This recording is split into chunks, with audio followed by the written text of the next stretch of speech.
Mesdames et messieurs, nous vous souhaitons la bienvenue aujourd'hui à ce commentaire médiatique avec une histoire incroyable en direct devant la prison de Ham. Melita vit avec ses parents à Meschede. Elle a 7 frères et sœurs et fréquente la 4e classe de l'école primaire à Eslohe-Reist en Allemagne. Les enseignants de cette école l'ont toujours félicité pour son comportement positif étonnant. Mais lorsque l'éducation sexuelle a été introduite à son école primaire, Melita quitte la salle de classe parce qu'elle ne se sent pas à l'aise avec ce sujet. Son comportement est tout à fait compréhensible, comme le montrent d'ailleurs les derniers incidents de Borken en Allemagne, où le 27 juin 2013, 8 élèves de la 6e classe se sont effondrés quand on leur a montré des photos et des images d'organes sexuels. Après une conversation avec la direction de l'école, Melita a finalement été tirée violemment de la salle de classe par la directrice et une autre enseignante. Mais à cause de sa résistance, elle a dû purger sa peine dans la salle des professeurs pour le reste de l'heure. Compte tenu du fait que les écoles allemandes proposent des cours alternatifs pour les enfants sans confession religieuse et que de nombreuses écoles proposent même des cours islamiques pour des élèves musulmans, tout cela au nom de la tolérance. Cette démarche intolérante ordonnée par la loi n'est pas compréhensible. Pire encore, puisque le cours passé dans la salle des professeurs et une autre séance d'éducation sexuelle ont été rapportés comme des absences à l'administration scolaire, l'appareil des instances officielles s'est mis en mouvement.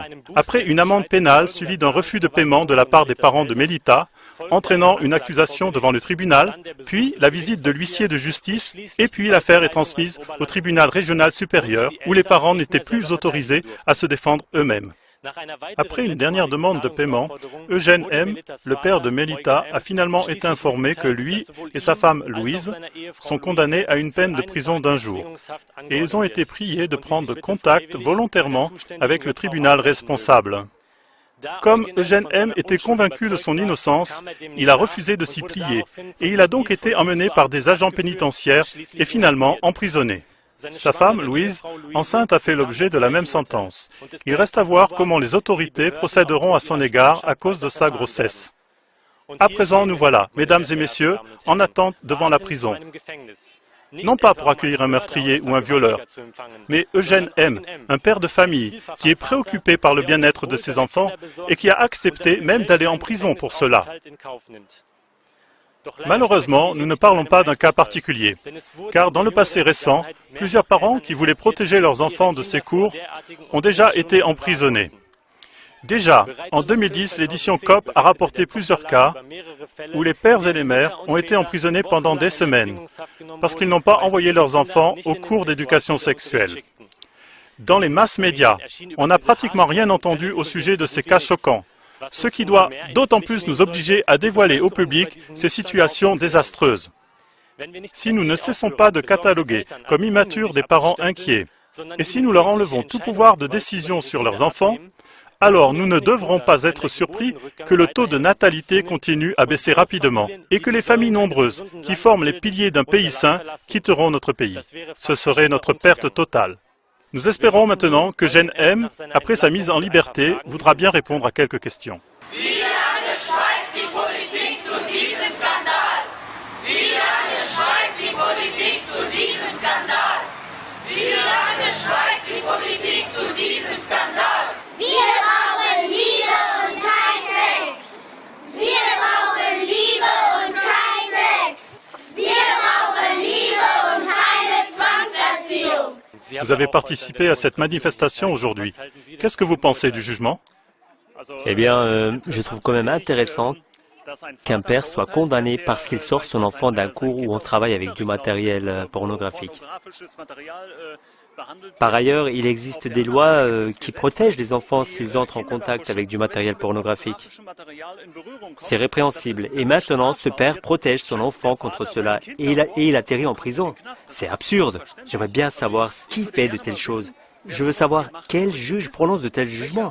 Je voudrais savoir qui c'est ce juge, qu'est-ce qu'il fait lui, hein? Qu'est-ce qu'il cherche là? Parce que quelque chose n'est pas juste dans ce système. Voilà la raison pour laquelle je suis ici. Oui, je veux montrer ma solidarité aux parents parce que je sais, j'ai parlé avec beaucoup d'enfants, que les enfants souffrent beaucoup, avant tout les enfants de l'école primaire. Ces cours sexuels pornographiques, c'est-à-dire les cours d'éducation sexuelle, on ne peut pas l'appeler autrement. J'ai aussi vu ce matériel, ce sont des enseignements porno. Et les enfants souffrent. et ils sont dépassés par cela. Et ils n'osent pas s'exprimer par rapport à cela dans la classe. Ils y sont forcés. Une fillette m'a dit « Tout est si terrible ». Et on pouvait le lire sur son visage. Et elle a dit « Et le pire, c'est que nous devons apprendre par cœur toutes ces choses terribles. » Et les enfants n'osent rien dire sous cette pression, la plupart. Et beaucoup n'osent pas en parler à la maison. Et à un certain moment, les parents remarquent, s'ils sont attentifs, que leurs enfants ont changé. Et alors, parfois, vraiment par hasard, ça vient à la lumière, ce qui s'est passé à l'école lors du cours de sexualisation. Un père l'a dit une fois textuellement dans un grand journal de Cologne. Ce qui est pratiqué ici, c'est un enseignement porno. Et nous nous levons contre ça. C'est pour ça que je suis ici, parce que je soutiens cet avis. Il faut que ça cesse, ça doit cesser. Il faut que ça s'arrête. Et nous allons protester jusqu'à ce que ça s'arrête.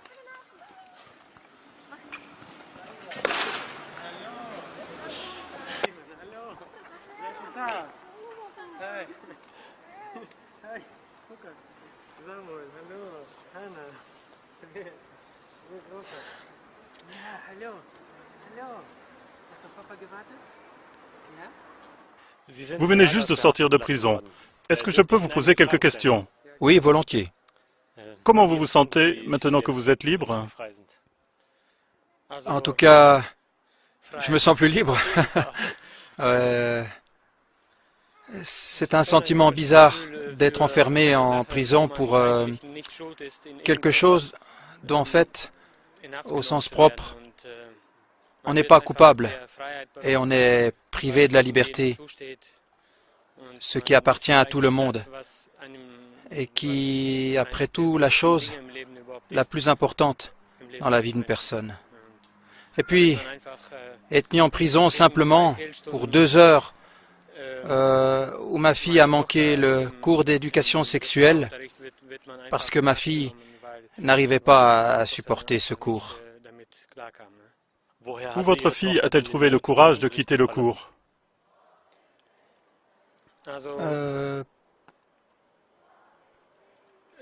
Pour nous, en tant que famille, c'était toujours clair dans toute cette histoire qui se passe actuellement à l'école, dans tout le système scolaire, par rapport au développement de l'éducation sexuelle, que ça ne peut pas bien se passer.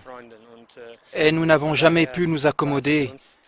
Et à partir de là, et depuis le commencement, c'était clair que notre fille doit suivre son ressenti.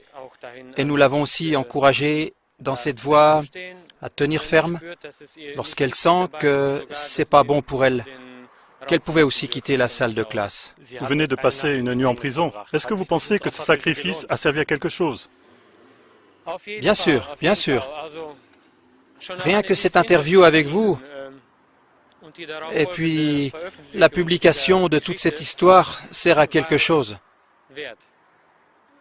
Oui, ça le peuple doit le savoir, et ça doit être mis à la lumière. C'est une affaire publique pour qu'on voit ce qui se passe, et pour cela, sans aucun doute, cela en a valu la peine. À votre avis, qu'est-ce qui devrait maintenant changer? Les professeurs, la direction de l'école? Donc, il faut dire que les enseignants ne sont pas responsables de ce qui se passe. Il s'agit plutôt du système scolaire qui impose et applique la sexualisation précoce avec détermination et qui amène nos enfants dans un grand danger. Vous venez de parler de la sexualisation précoce. Quel est le grand danger avec cette sexualisation précoce? Je pourrais maintenant vous donner plusieurs exemples. Prenez seulement cet exemple de ces 8 enfants de Borken qui se sont évanouis durant ce cours de sexualisation. 6 d'entre eux ont dû être hospitalisés. Et plus grave encore, cet exemple de ces 2 jeunes de 13 ans en Suisse. L'un a violé une petite fille de 5 ans et l'autre a tenu son frère de 7 ans qui devait obligatoirement assister à la scène. Qu'est-ce qui incite ces jeunes à faire de telles choses? De nos jours, les enfants sont confrontés par le biais de la téléphonie mobile et des sites Internet à la pornographie grave. Et d'un autre côté, par l'école, à travers cette sexualisation précoce, ils sont carrément démolis intérieurement. Leur psychique est dérangée. Le psychisme des enfants est alors dérangé et ils sont cassés avec tout ça. Qu'est-ce que vous conseillez aux parents qui se trouvent dans la même situation que vous? Je conseille, dans tous les cas, ne vous détournez pas du problème. Faites que ce problème devienne le vôtre et contribuez à ce que cette histoire, cet incident ou d'autres incidents, et encore tout ce qui se passe dans ce domaine, que cela devienne public, que vos connaissances l'apprennent et que celles-ci le racontent à leurs connaissances. Je le vois comme ça. C'est notre seule et la plus puissante opportunité pour dévoiler ces inconvénients sociaux et ainsi en avertir le peuple.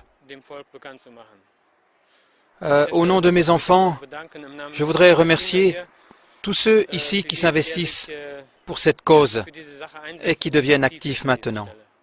Merci. Oui, merci beaucoup et nous vous remercions aussi pour cette interview. Stopp den Sexunterrichtszwang an Grundschulen! Stopp den Sexunterrichtszwang an Grundschulen! Sexualisierungszwang ist Diskriminierung der Eltern! Chers téléspectateurs, est-ce que ce commentaire médiatique vous a touché?